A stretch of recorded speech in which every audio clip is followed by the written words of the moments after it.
கதையோட வாழ்வியல் வந்து வயலும் சார்ந்த இடம். அந்த பகுதி மக்களோட வாழ்க்கையை பற்றி தான் நான் பேசியிருக்கேன். ஸோ அதனால் வந்து இந்த தலைப்பு சரியாக இருக்குன்னு எனக்கு தோணுச்சு. இதுக்கு முன்னாடி விவசாய படங்கள் நிறைய வந்திருந்தாலுமே ஏன் இந்த டைட்டில் பயன்படுத்தலன்னு எனக்கு தெரியல. பட் ஒருவேளை எனக்கு கிடைக்கிறதுக்காகவோ என்னவோ, ஸோ அதுக்காக தான் அந்த டைட்டில் நான் வச்சுருந்தேன். நல்ல விஷயம். ஆனால் மருதம் படத்துக்கு பாலைவன சோலை படத்தில் பாட்டில் பார்த்த கதாநாயகி மாதிரி இருந்தவங்களை ஏன் செலக்ட் பண்ணி சார்? ஆளானாலும் ஆளுன்னு ஒரு பாட்டு இருக்கும், நீங்கள் எல்லோரும் கேட்டிருப்பீங்க. அதில் வந்து சுகாசினி மேடம் இருப்பாங்க, எங்கள் சீனியர் தான் அவங்க. அந்த மேடம் பக்கத்தில் ஒரு ஆர்டிஸ்ட் இருப்பாங்க, அவங்க யாருன்னு எனக்கு தெரியல. அந்த பாட்டில் ஒரு 2-3 க்ளோஸ்அப் வரும். அந்த க்ளோஸ்அப் அந்த பாட்டு எனக்கு ரொம்ப பிடிக்கும். அந்த பாட்டு நான் அடிக்கடிக்கு பார்ப்பேன். அந்த பாட்டில் அந்த க்ளோஸ்அப் 2-3 ஷாட்டு தான் இருக்கும். அது இவங்களை பார்த்தப்போ ஒரு சின்ன ரெசம்பிளன்ஸ் இருந்தது. அது எத்தனை பேருக்கு அது சரியாக படிச்சுன்னு எனக்கு தெரியல. ஸோ அந்த கேரக்டர் கரெக்டாக இருக்குன்னு எனக்கு தோணுச்சு. ஸோ அதனால தான் சூஸ் பண்ணேன் சார். இதான் சார் எடிட்டர் பேசும்போது சொன்னார், அரிய பெரிய சாதனைகள் ஏதோ செஞ்சார் ஷூட்டிங் ஸ்பாட்டில். அப்படி என்ன பண்ணீங்க ஷூட்டிங் ஸ்பாட்டில்? கொஞ்சம் விளக்கமாக சொல்லுங்கள். அந்த அரிய பெரிய சாதனைகளை அவர்கிட்ட தான் கேட்கணும். நான் வழக்கமாக எப்படி இருந்தேன்னு அப்படி இருந்தேன். அவர் எந்த கண்ணாடி போட்டு பார்த்தாருன்னு தெரியல. வேலூர்லேயே பிறந்து வளர்ந்து அங்கேருந்து இங்கே சென்னைக்கு வந்தவன். நீங்கள் சொல்கிற மாதிரி எல்லாம் பார்த்தாக்கா வந்து வேலூர் ஏதோ வந்து வாழவே முடியாத ஒரு ஊர் மாதிரியும் சுட்டெரிக்கிற மாதிரியும் இருக்குது. நான் அங்கேருந்து தான் வந்தேன். நான் என்ன கரெக்டாக போயிருக்கேன். அதை பாருங்கள். அதுதான் நீங்களாம் அங்கே மக்கள் வாழத்தானே செய்கிறாங்க. இங்கேருந்து போயிட்டு எங்களால் இருக்க முடியலன்னு தான் சொன்னேன் தவிர அங்கே இருக்கவே முடியாதுன்னு சொல்லலை. நான் தான் வேஸ்ட்டாக போயிட்டேன். என்னால் அது தாங்க முடியல. ரொம்ப கஷ்டம். உண்மையாகவே சொல்கிறேன், உண்மையில் ரொம்ப கஷ்டம். வித்தர் சார், நீங்கள் சொன்னீங்க ரொம்ப சிம்பிளாக எனக்கு கேரவன் கூட தரலன்ட்டு. இப்போ வர நடிகர் எல்லாருமே வந்து கேரவன் இல்லாமல் ஷூட்டிங்கே போகிறது கிடையாது. நீங்கள் இது மாதிரி புதுசாக ஒரு ரூட் எடுத்து போயிட்டீங்கன்னா புதுசாக வர ஹீரோக்ஸ் எல்லாம் பெரிய கஷ்டமாயிடாதா? எல்லாமே இது ரொம்ப கஷ்டம். ஆக்சுவலாக என்னென்னா, நான் கேட்டு அவங்க தரலன்னு சொல்லலை, நான் கேட்கவே இல்லை.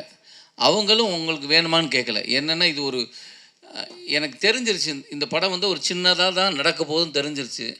சரி, இதில் இருக்கிற தொகையை வந்து அதுக்கு யூஸ் ஆகுமே அப்படிங்கிறது தான், வேறு ஒன்றுமே கிடையாது. நான் கேட்டிருந்தா கொடுத்துருப்பாங்க கண்டிப்பாக.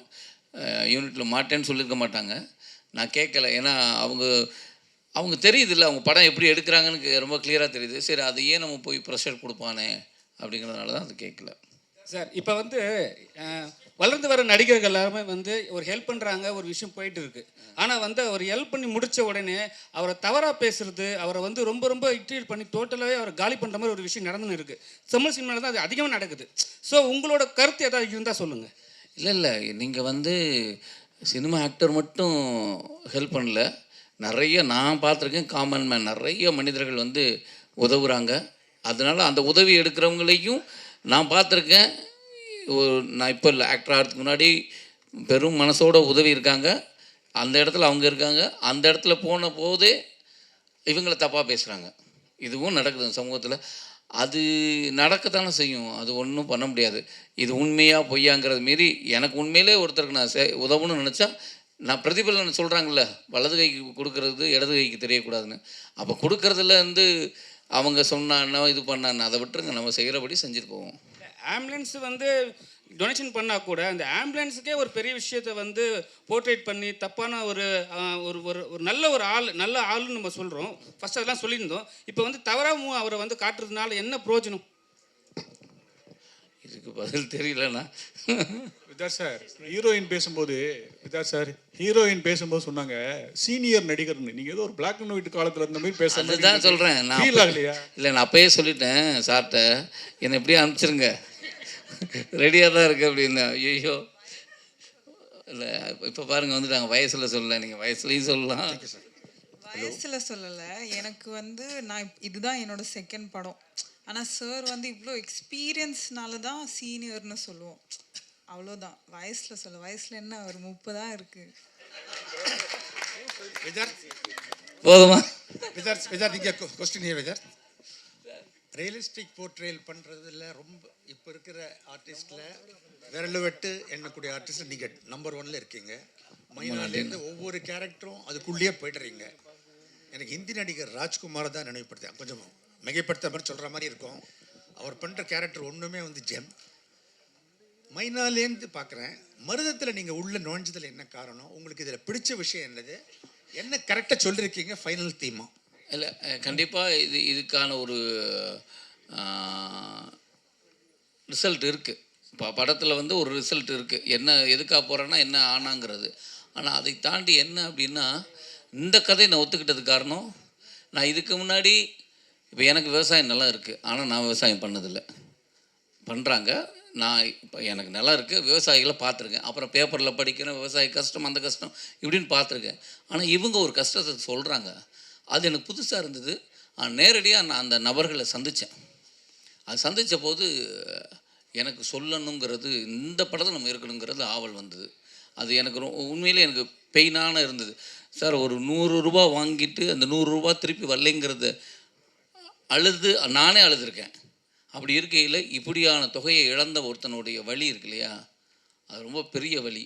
பொருளாதாரத்தில் எங்கே விழுந்தாலும் ஒரு மனிதன் வந்து பொருளாதாரத்தில் வந்து ஏமாற்றப்பட்டானா அவனால் அடுத்த ஸ்டெப்பு நடக்க முடியாது. அவனுக்கு வெறும் பணம் நினைப்பீங்க, ஆனால் அந்த பணத்தை சுற்றி அம்மா, அப்பா, அண்ணன், தம்பி, தாமா, நண்பன், அப்பா, இவன் ஏகப்பட்டது இருக்குது.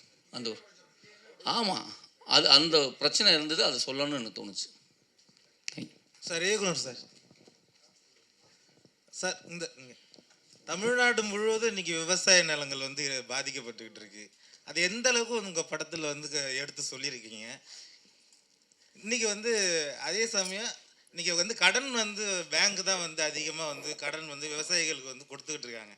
அந்த கடனை வந்து விவசாயிகளால் கட்ட முடியலன்னா அவங்க அதே கவர்மெண்ட்டு பேங்க்கில் உள்ளவங்க தான் வந்து அவங்கள வந்து அதிகமாக வந்து கையகப்படுத்துகிறாங்க. இதை எப்படி நீங்கள் சொல்லிடுறீங்க இந்த படத்தில்? ஆக்சுவலாக வந்து படத்தில் சொல்லப்பட்டிருக்கிற கருத்து வந்து கான்ஃப்ளிக்ட், கோர் கான்ஃப்ளிக்ட் வந்து வேற ஒரு விஷயம். பட்டு நான் விவசாயம் அந்த நில சார்ந்த விஷயங்கள் வந்து அதிகமாக பேசலை. ஸோ ஒரு இடத்த நம்ம அடமானமாக வச்சு லோன் வாங்குகிறோம் அப்படின்றப்போ, லோன் இப்போது தொடக்க வேளாண்மை கூட்டுறவு கடன் சங்கம்னு இப்போ இருக்கும். பொதுவாக எல்லாருக்கும் நம்ம தமிழ்நாடு ஃபுல்லாக ஒவ்வொரு பஞ்சாயத்துக்கும் இருக்கும். அங்கே நம்மளுக்கு வந்து அரசாங்கம் வட்டி இல்லாத பயிர் கடன் கொடுக்குது. கண்டிப்பாக எல்லாருக்கும் தெரிஞ்சிருக்கும். நானும் ஊரில் விவசாயம் பண்ணிட்டுருக்கேன். நானும் வந்து லோன் வாங்கியிருக்கேன். ஒரு 6 மாதம் நம்ம நெற்பயிர் வச்சோம்னா ஒரு ஏக்கருக்கு 25,000 தராங்க. 6 மாதத்துக்குள்ளே நம்ம வட்டி இல்லாமல் திருப்பி செலுத்திடணும். கரும்பாக இருந்தால் 50,000 தராங்க ஒரு ஏக்கருக்கு. ஸோ இது வந்து ஒவ்வொரு விவசாயிக்குமே கொடுக்கப்படுறது. நானும் வாங்கியிருக்கேன், நானும் கொடுத்துருக்கேன். இப்போது இது எந்த பிரச்சனையும் இருக்காது. ஏன்னா 6 மாதத்துக்கு அப்புறம் நெல் அறுத்துருவோம், கமிட்டியில் கொண்டு போய் நெல்லை போட்டுருவோம், காசு வரும், நம்ம செட்டில்மெண்ட் பண்ணிவிடுவோம். ஏன்னா வட்டி கிடையாது. ஸோ இது வந்து கவர்மெண்ட்டு சப்போர்ட் பண்ணுது. அந்த விஷயத்தை பற்றிலாம் நான் இதில் பேசலை. இதில் ஒரு ஸ்கேம் பற்றி பேசியிருக்கோம். ஸோ அது வந்து ஒரு கோர் கான்ஃப்ளிக்ட்டு, அது இங்கே சொல்ல முடியல.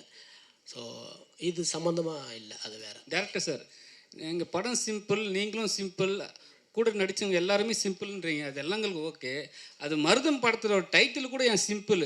ஏன்னா அது ஃபாண்ட்டு வந்து பார்த்தீங்கன்னா நமக்கு தெரியும், ஒரு படத்தோட ஃபாண்ட்டு என்ன எப்படி வைக்கிறவங்களோ அந்த ஃபாண்ட்டில் தான் படமே போகும்.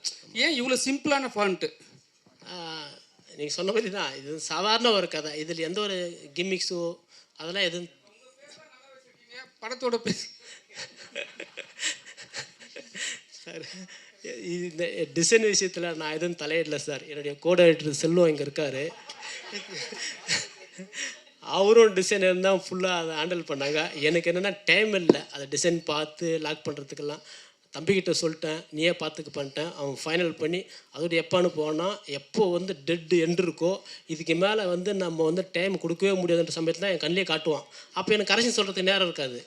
வேறு வழி இல்லாமல் அப்ரூவ் பண்ண வேண்டிய கட்டாயத்துக்கு வந்துட்டேன். வேறு ஒன்றும் இல்லை சார். இதான் சார், இந்த விவசாயத்தை பற்றி நிறைய படம் வருது. விஜய் சார் கூட கத்தின்னு எடுத்தார். விவசாயிகளுடைய கஷ்டங்களை பற்றிலாம் நிறைய ஹீரோக்கள் படங்கள் வருது. எம்ஜிஆர் கூட நடிச்சிருக்காரு. அதனால வந்து அரசாங்கம் மாறுதா, பேங்க்காரங்க மாறுதாங்களா, இல்லை கந்து வெட்டிக்காரங்க மாறுதாங்களா, விவசாயிகளுடைய வாழ்க்கை மாறுதா, ஏதாவது ஒரு மாற்றம் இருக்கா அந்த மாதிரி படங்கள்லாம்? ஒன்றும் இல்லைண்ணா, இந்த இதுதான் அந்த பின் நம்பர் சொல்லு, 14 நம்பர் இருக்கா, காலத்திருப்பு 14 நம்பர் இருக்குது, அதை சொல்லு இதை சொல்லு அப்படின்னு சொல்லி ஒரு ஃபோன் வருது. இது எல்லாருக்கும் விழிப்புணர்வு இருக்குது. ஆனால் எனக்கு சமீபத்தில் கூட அதே வாய்ஸ் எனக்கு ஃபோன் வந்துச்சு. நானே யூடியூப்பில் கேட்டிருக்கிறேன். அதே வாய்ஸ் எனக்கு ஃபோனுது. சார் பின்னாடி திரும்பி பாரு சார், சார் 22 நம்பர் இருக்குது சார். சார் 22 இருக்கா சார்? 15, 16 இருக்கும், 14 இருக்கும் அப்படின்னா. இல்லையே அப்படின்னு அவனோட பேசினேன். என் ஒய்ஃபு சொல்கிறாங்க, ஃபோனை கட் பண்ணுங்க, ஏன் பேசுகிறேன்னு. எனக்கு பேச ஜாலியாக இருக்குன்னு. அப்புறம் ஒரு கட்டத்தில் அவன் திட்டான். நான் திட்டிட்டேன். எதுக்கு நான் சொல்கிறேன்னா, இது நடந்து இது எனக்கு தெரிஞ்ச 2-3 வருஷமாக 3-4 வருஷமாக அது இருக்குது. ஆனால் 4 வருஷத்தில் மக்களுக்கு பூரா விழிப்புணர்வு வந்திருந்தா அவன் இன்னும் ஃபோனே பண்ணியிருக்க மாட்டான். ஆனால் அவன் டெய்லி ஃபோன் பண்ணுறான்னா யாரோ ஒருத்தன் எங்கேயோ ஏமாந்துக்கிட்டு இருக்கத்தான் செய்கிறான். அப்போ அதனால நம்ம வந்து சொல்லாமல் விட்டுருக்கோமா, நம்ம அதையே நம்ம ஷேர் பண்ணுறோம். நானே என் நண்பர்கள் சில விஷயங்கள் இப்போ அடிக்கடி இந்த பேங்க்கில் வந்து இப்போ அதெல்லாம் இல்லை, மெசேஜை தொட்டால் போதும் காசு போயிருங்கிறான். அப்போ அந்த மாதிரி இருக்கிறதுனால நம்ம ஷேர் பண்ணுறோம். இதை வந்து தயவுசெய்து இந்த மாதிரி வந்தால் பார்க்காதீங்கன்னு. அது மாதிரி இது ஒரு விழிப்புணர்வு தான். இது ஒட்டுமொத்தமாக மாறிடுமான்லாம் கிடையாது. இப்படி ஒரு ஒரு ஒரு பிரச்சனை நடந்தது. அடுத்த விஷயம் நம்ம அந்த விஷயத்தில் கேர்ஃபுல்லாக இருக்கலாமேங்கிறது தான்.